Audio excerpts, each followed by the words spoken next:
ঝাড়খণ্ড বিধানসভায় চলছে 2024-এর বাজেট অধিবেশন। আর এই বাজেট অধিবেশনের তৃতীয় দিনে বিধানসভার বাইরে বিক্ষোভে সামিল বিরোধী বিধায়করা। একাধিক ইস্যুতে সরব হওয়ার পাশাপাশি জেএসএসসি পরীক্ষার প্রশ্নপত্র লেখার সময় বিষয়টির সিবিআই তদন্তের দাবি জানিয়েছেন বিরোধীরা।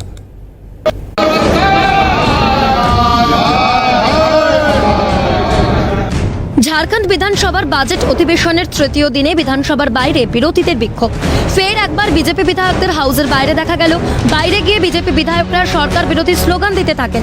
এছাড়াও তারা জেএসএসসি পরীক্ষার প্রশ্নপত্র লেখার সময় বিষয়টির সিবিআই তদন্তের দাবি করতে থাকেন।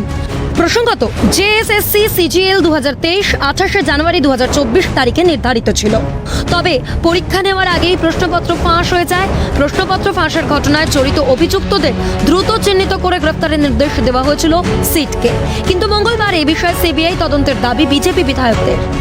क्योंकि सारे की सारी एजेंसियां ब्लैक लिस्टेड है और एजेंसी यदि ब्लैक लिस्टेड है तो जो निविदा कमेटी थी ना, उन्होंने कैसे चयन कर लिया उन ब्लैक लिस्टेड कंपनीज का, ये अब सरकार को जवाब देना होगा। उदाहरण के तौर पर बिन्सेस, जिसने जेएसएससी जेई की परीक्षा ली, वो ब्लैक लिस्टेड है। सतवत इन्फोटेल, जो जेएसएससी सीजीएल की परीक्षा ली, लैब टेक्नीशियन की परीक्षा ली और उसके साथ साथ अभी पीजीटी की परीक्षा ली, वो ब्लैक लिस्टेड है।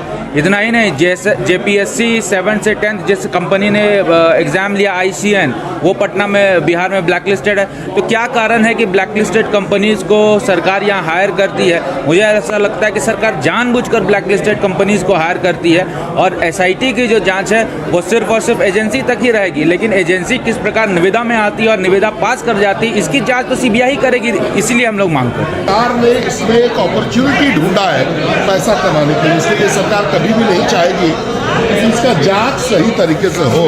लेकिन हम लोग पूरा प्रयास करेंगे, पूरा दबाव सरकार पर बनाएंगे कि इस घोटाले की जांच जो है सीबीआई से कराई जाए।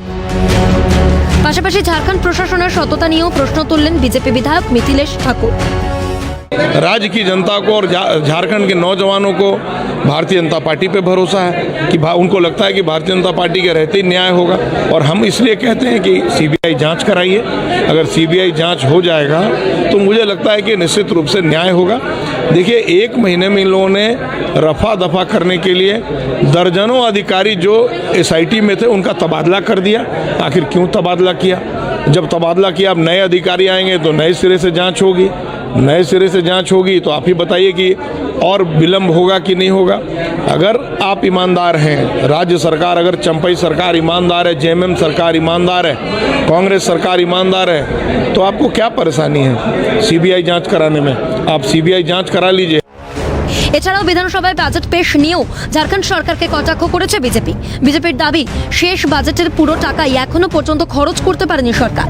এমন অবস্থায় মার্চ মাসে টাকা লুটপাটের জন্যই এই বাজেট আনা হচ্ছে। সব মিলিয়ে বেশ সরগরম 24-এর ঝাড়খণ্ড বাজেট অধিবেশন। রাঁচি থেকে অনুজিৎ সেনের রিপোর্ট, ক্যালকাটা নিউজ।